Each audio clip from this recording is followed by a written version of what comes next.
오늘은 시편 91편의 말씀을 통해 전능자의 그늘 아래 사는 자라는 제목으로 하나님의 말씀 증거하도록 하겠습니다. 자, 앞선 시편 90편에서 모세가 간구했던 중보의 핵심이 뭐였어요?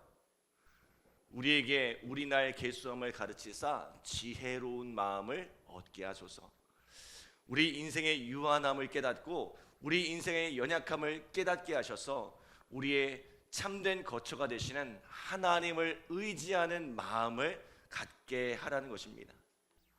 자, 우리의 인생이라는 것이 모래성을 쌓는 것처럼 허무한 일이지만 하나님을 의지하면 그 손으로 하는 모든 일을 견고케 하시리라는 거죠.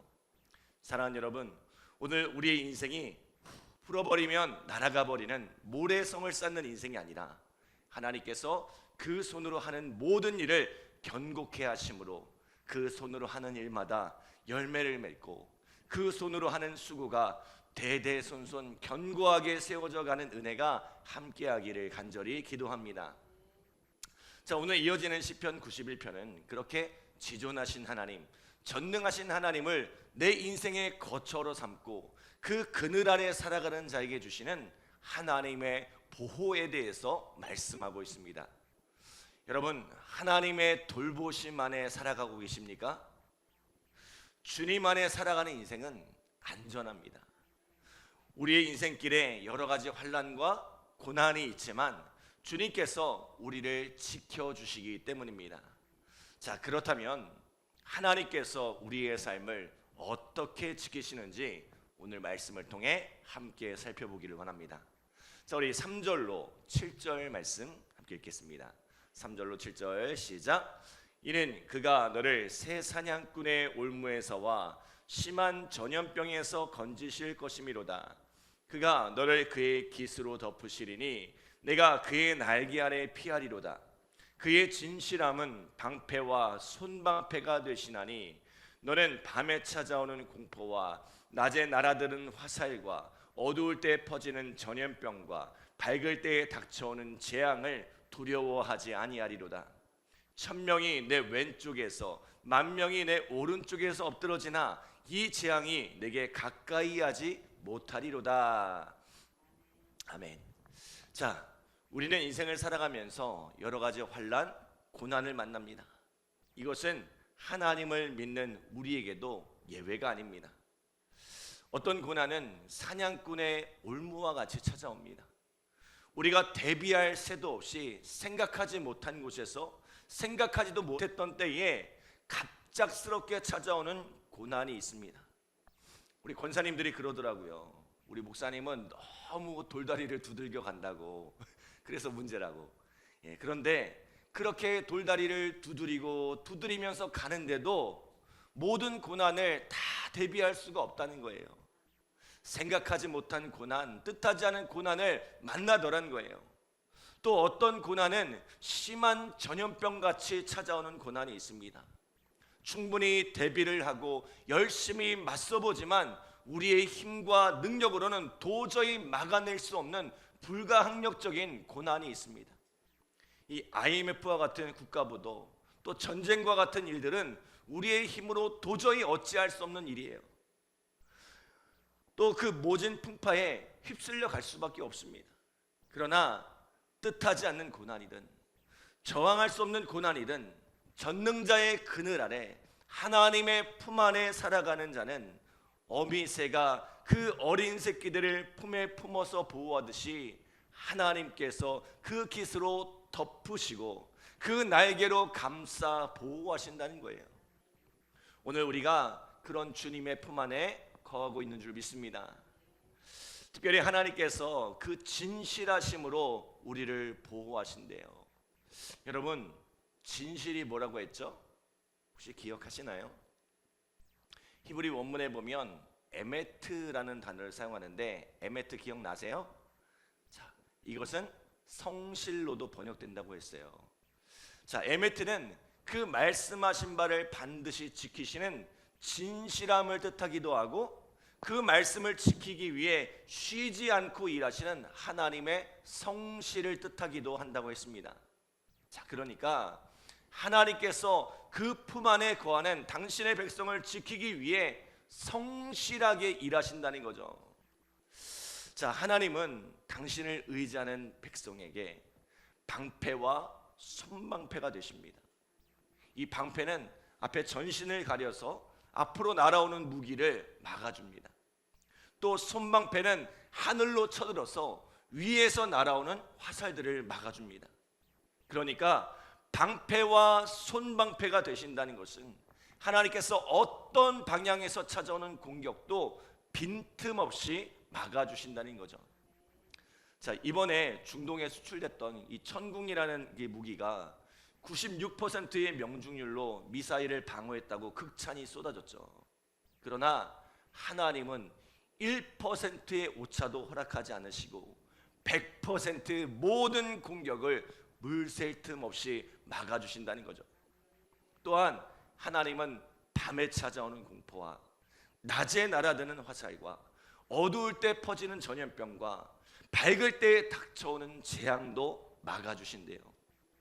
자, 무슨 말입니까? 하나님의 보호는 밤낮을 가리지 않는다는 거예요. 시편 121편 3절로 4절에 보면 여호와께서 너를 실족하지 아니하게 하시며 너를 지키시는 이가 졸지 아니하시리로다. 이스라엘을 지키시는 이는 졸지도 아니하시고 주무시지도 아니하시리로다 라고 말씀합니다. 하나님께서는 불철주야 24시간 365일 그 모든 순간 우리 각 사람을 향한 당신의 시선을 놓지 않고 계신다는 거예요. 내가 깊이 잠들어 있는 그 순간에도 우리는 하나님을 전혀 의식하지 못하고 살아가는 그 순간에도 하나님께서는 우리를 돌보고 계신다는 거죠. 지금 이 순간에도 하나님께서 우리와 함께 하시며 우리를 향한 시선을 떼지 않고 세심하게 돌보고 계신다는 거예요. 때문에 그 하나님의 돌보심 안에 살아가는 자는 두려울 것이 없습니다. 어떤 고난, 어떤 환난을 만나도 하나님께서 지켜주시기 때문입니다. 때문에 7절에 뭐라고 해요? 1000명이 내 왼쪽에서 10,000명이 내 오른쪽에서 엎드러지나 이 재앙이 내게 가까이 하지 못하리로다. 대홍수로 인해 온 세상이 쓸려갔지만 소돔과 고모라에 불과 유황이 쏟아졌지만 노아와 그 가족들은 또 라합과 그 두 딸은 구원받았던 것처럼 하나님께서 그렇게 콕 집어서 구원해 내신다는 거죠. 어떤 사람에게? 지존자이신 하나님을 그의 거처로 삼고 전능하신 하나님의 그늘 아래 살아가는 자에게 하나님의 특별한 보호와 돌보심이 있다는 거예요. 사랑하는 여러분, 세상에서 가장 안전한 곳은 주님의 품인 줄 믿습니다. 그 품 안에 거하면 어디에서 찾아오는 고난도, 언제 찾아오는 고난도 능히 이겨낼 수 있습니다. 두 번째로 이 전능자의 그늘 아래 살아가는 자에게는 어떤 돌보심이 있어요? 우리 9절로 13절 같이 읽겠습니다. 내가 말하기를 여호와는 나의 피난처시라 하고 지존자를 너의 거처로 삼았으므로 화가 내게 미치지 못하며 재앙이 내 장막에 가까이 오지 못하리니 그가 너를 위하여 그의 천사들을 명령하사 내 모든 길에서 너를 지키게 하심이라. 그들이 그들의 손으로 너를 붙들어 발이 돌에 부딪히지 아니하게 하리로다. 내가 사자와 독사를 밟으며 젊은 사자와 뱀을 발로 누르리로다. 아멘. 하나님께서 천사들을 명하여 재앙이 가까이 하지 못하도록 돌보신다는 거예요. 사단이 광야에서 예수님을 시험할 때 사용했던 말씀으로도 유명하죠. 천사들이 그 손으로 붙들어 발이 돌에 부딪히지 않게 하신대요. 또 사자와 독사를 그 발로 밟고 서게 하신대요. 자, 무슨 말이에요? 재앙이 찾아오지만 그 재앙을 당당히 제압하고 승리케 하신다는 거죠. 열왕기하 6장에 보면 아람 왕이 선지자 엘리사를 잡으려고 군대를 이끌고 와서 이 엘리사가 머물고 있는 도단성을 포위합니다. 깜짝 놀란 엘리사의 사환이 엘리사에게 이 일을 전하니까 엘리사가 뭐라고 합니까? 그 청년의 눈을 열어 그 산을 둘러싼 불말과 불병거를 보게 하죠. 하나님께서 아람 군대를 능가하는 불말과 불병거를 동원하여 엘리사를 지키고 계시더란 거예요. 이에 엘리사는 이 아람의 군대의 눈을 어둡게 하여 그들을 사마리아 성으로 이끌고 갑니다. 그리고 사마리아 성에 이르러 정신을 차리고 보니 이 아람 군대가 이스라엘의 군대에 포위되어 있는 거예요. 하나님께서 천군 천사를 동원하여 지키심에 어떠한 대적도 두려울 것이 없을 뿐만 아니라 그 대적들을 발로 밟고 서게 하시더란 거예요. 여러분, 하나님께서 엘리사를 지키셨던 것처럼 오늘 우리의 삶에도 하나님께서 천군 천사를 동원하여 불말과 불병거를 동원하여 우리를 지키고 계신다는 거예요. 여러분, 우리 앞에 여러 가지 환난과 고난이 있지만 그것이 우리를 해하지 못하도록 우리를 지켜 보호하시는 줄 믿습니다. 절대로 나 혼자가 아닙니다. 하나님의 천군 천사가 우리와 함께하고 있습니다. 불말과 불병거가 우리와 함께하고 있습니다. 이 담대함으로 고난과 마주하시고 그리고 이 믿음으로 승리를 취하는 우리 성도들 되시기를 간절히 기도합니다.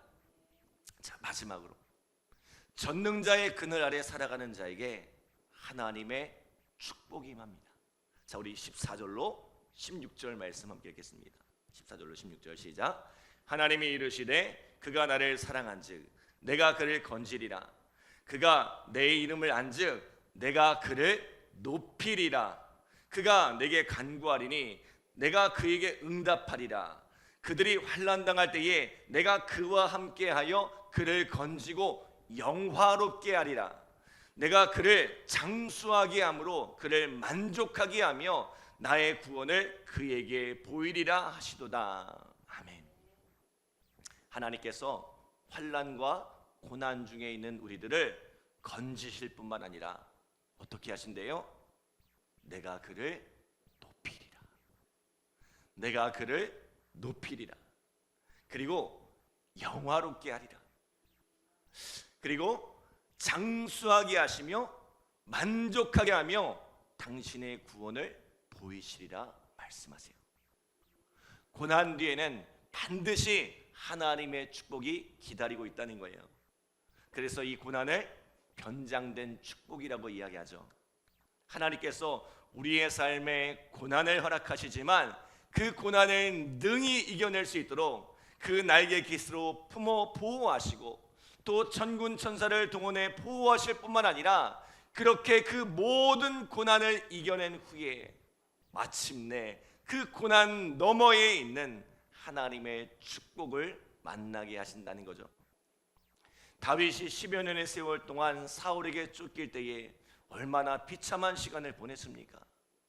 사울의 정예 부대를 동원하여 전국을 뒤지니 다윗이 몸둘 곳이 없어 이 대적의 땅 블레셋으로 숨어들었다가 침을 흘리고 미친 채 하며 도망하기도 했습니다.